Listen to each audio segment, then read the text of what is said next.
حضرت علی علیہ السلام نے زیاد بن ابیہا کو خط میں لکھا، بسم اللہ الرحمن الرحیم، اے بندہ خدا، میں تجھے وہی نصیحت کرتا ہوں جو ہر صاحب عقل کو سننی چاہیے۔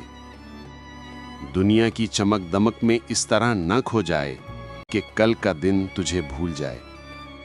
اپنی دولت کو فضول خرچی میں نہ بہا، بلکہ اسے اس دن کے لیے بچا رکھ جس دن آدمی اپنے اعمال کے سوا کچھ ساتھ نہ لے جا سکے گا۔ کیا یہ مناسب ہے کہ تو راحتوں میں ڈوبا رہے اور تیرے آس پاس محتاج، بے سہارا، یتیم اور بیوائیں تیرے دروازے پر سوالی بن کر کھڑی رہیں؟ یاد رکھ، اللہ اس کے اجر کو ضائع نہیں کرتا جو اس کی مخلوق کی حاجت پوری کرتا ہے، جو دلوں کو خوش کرتا ہے اور جو غریبوں کی آنکھوں کے آنسو پونچھتا ہے۔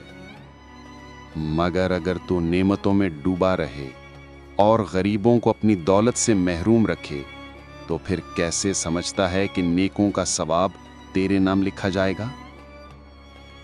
اے انسان، تو وہی کاٹے گا جو تو نے بویا ہے، اور وہی پالے گا جو تو نے آگے بھیج دیا ہے۔ والسلام۔